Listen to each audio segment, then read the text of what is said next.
Alright, so let's look at the spring roll recipe. It says a recipe says that 6 rolls will serve 3 people. So they're asking us to complete the table. So we have 6 rolls for 3 people. Once again, I'm going to do my y over x here. Whoops, let's put that inside there. Y over x. So I'm adding that third column. And this is going to be x. This is going to be y. So y over x is 3 over 6. So it looks like our multiplier this time is 1/2. Alright, so 30 times 1/2 is going to give me 15. Well, let's look at it like we've done with scales before. If we go from here to here, 6 to 30, that is times 5.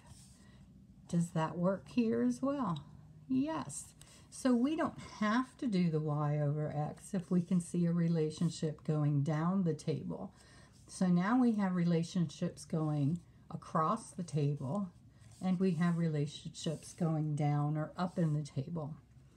All right, so 30 to 40, that's not quite so easy to do, and neither is 6 to 40. So let's look here. What if we multiplied by that 1/2? So 40 spring rolls are going to feed 20 people. If we have 28 spring rolls, and we want to go this way this time, because these were going this way. Okay. If we're going this way, remember we discovered that we're going to do the inverse operation, so we're going to divide it by 1/2. And dividing by 1/2 is the same thing as multiplying by its reciprocal. So we're going to take 28 and multiply it by 2. So that's going to give me 56. And do I have the same rate over here? Well, I have 15 divided by 30 is 1/2. I have 20 divided by 40 is 1/2. And I have 28 divided by 56 is 1/2. So when we have this constant, this is constantly happening, we're taking this value right here and we're multiplying by the constant 1/2 to get the other value. And when you do that, these are said to be in a proportional relationship. It's when you have 2 quantities and they form a ratio, and remember a ratio can look like a fraction. They are multiplied by the same constant. So when I reduce these ratios, they all equal the same thing. So these are proportional. And a recipe would be proportional, otherwise it won't taste the same or it won't be feeding the same number of people. Alright, so now we're going to look at making some bread. So a bakery uses 8 tablespoons of honey for every 10 cups of flour to make bread dough. Some days they bake bigger batches and some days they bake smaller batches, but they always use the same ratio of honey to flour. And then we're being asked to complete the table. So this story is about baking bread. Within that story, we know that we are going to use 8 tablespoons of honey for every 10 cups of flour. So we have created a table with 8 and 10. We're going to call this our X column. This is our Y column. And we're going to add that third column again, and we're going to call it our Y over X column. Because we are going to ask ourselves, how do we get from here to here? Okay, we are going to find that constant that we just talked about. So we're going to take 10 divided by 8, and 10 divided by 8, get your calculators out for me, is going to be, let's see, that would be 5/4, which equals 1.25. Okay, so now because this is a recipe, we're going to continue that same constant. So we're going to take 20 and we're going to multiply it by the constant 1.25 because we're going this way, and we are going to get that it will need 25 cups of flour. So if we use 20 tablespoons of honey, we are going to need 25 cups of flour. All right, the next question says, how many cups of flour do they use with 13 tablespoons? All right, we're going to be using, because this is in a same ratio, they told us this is the same ratio, that means our multiplier, because we're going this way again, is going to be times 1.25. So 13 times 1.25 gives us 16.25 cups. So we will need 16.25 or 16 1/4 cups of flour if we're using 13 tablespoons of honey. Now you can take your calculator and do 25 divided by 20. Do we get 1.25? We sure do.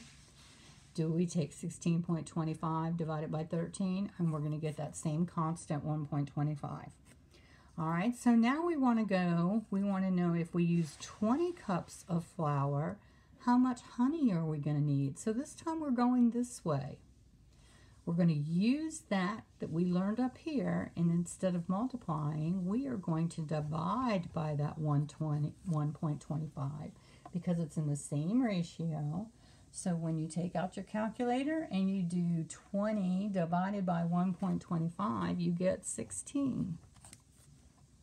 So we would need 16 tablespoons of honey. Now let's look at this table real quick. Is there a relationship here? We went from 10 to 20, and that was times 2. If we multiply 8 times 2, do we get that 16? Yes. So we can use what we learned before with scale factor and have that help us find the answer. So what is the proportional relationship in this, represented in this table?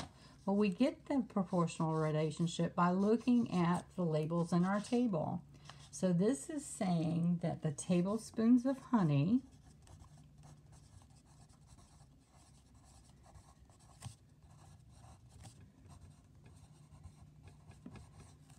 are proportional to the amount of flour, cups of flour. So the relationship is tablespoons of honey and cups of flour.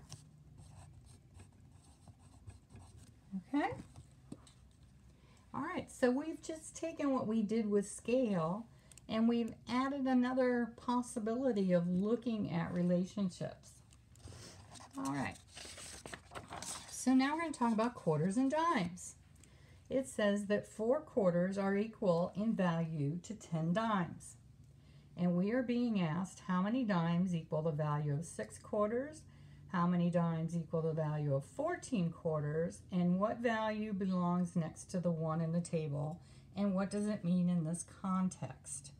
All right, so I would say our best bet is to start with our table and see what we can find out. So we're going to call this our X column, we're going to call this our Y column, and we're going to add another column here. And this is going to be our Y over X. This is our constant. This is our constant of proportionality. It's the number that we multiply everything by, and actually it's the unit rate. All right, so we can't do anything here because we don't know this number, but we do have a relationship here.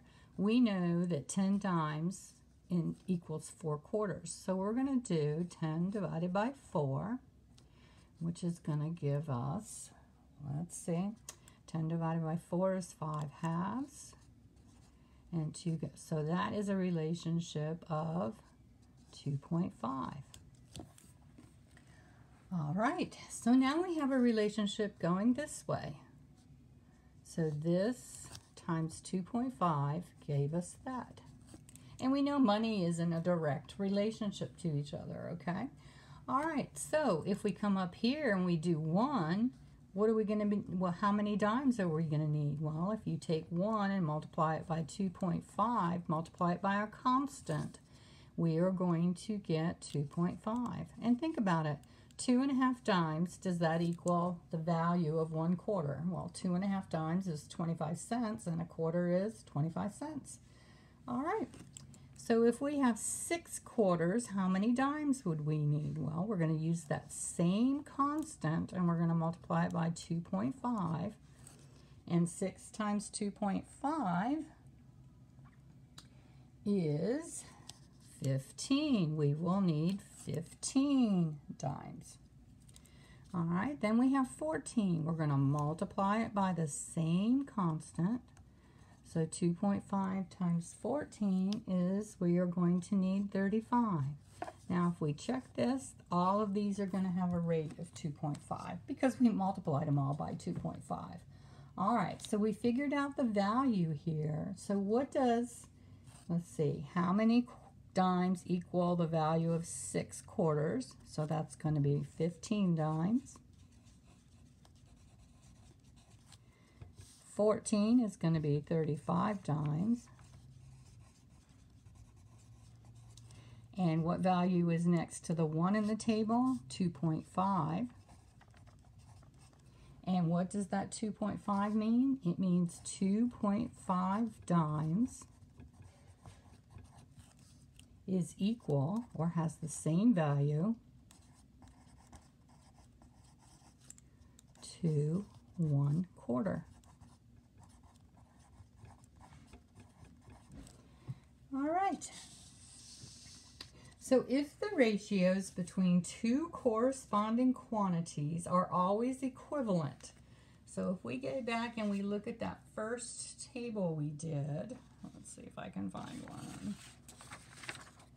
Yeah, if we go back to this very first one, every single one of these got multiplied by 12.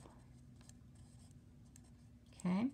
If we were to write these as ratios, we have 12 over 1, 36 over 3, which reduces to 12 over 1. We have 60 over 5, which reduces to 12 over 1. We have 120 over 10, which reduces to 12 over 1. So we can say that there is a proportional relationship between the number of cases they order and the number of paper towels that they end up with. Okay? All right. And then if you come over here and look at this table, let's look at it. We're going to add that y over x right here. This is x, this is y. Whoops, I should have wrote that in there. I keep doing that, don't I? Okay, so let's see. We have 1 over 4, y over x. Now we have 1.5 over 6.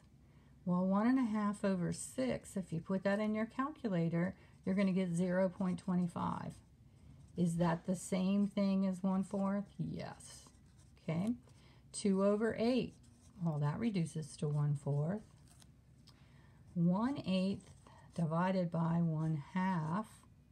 Okay, so that's 1/8. Oh, and I put that in the calculator. I'm going to get 0.25. So we could say that the relationship between the amount of chocolate syrup and the amount of milk is proportional because we have a constant going on here. All of these reduce, if we write these as a fraction, they all reduce to the same ratio, the same fraction, the same number. So the relationship between the amount of chocolate syrup and the amount of milk is a proportional relationship. The table represents a proportional relationship between the amount of chocolate syrup and the amount of milk, and the amount of milk is proportional to the amount of chocolate syrup. So we can look at this and say it's going to take 4 tablespoons of chocolate syrup for 1 cup of milk. But we can also look at it and say 1 tablespoon of chocolate syrup is going to need 1/4 cup of milk. All right, and that number we can multiply any value in the chocolate cert column by 1/4 to get the value over here. So all of these are multiplied by 1/4. Because they are all multiplied by the same number, the same constant, we call that the constant of proportionality. All right, so let's go ahead and write these definitions out. So the constant of proportionality, we can think of it as the unit rate,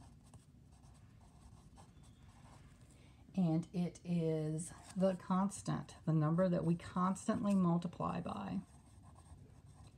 And then we said for it to be a proportional relationship was when two quantities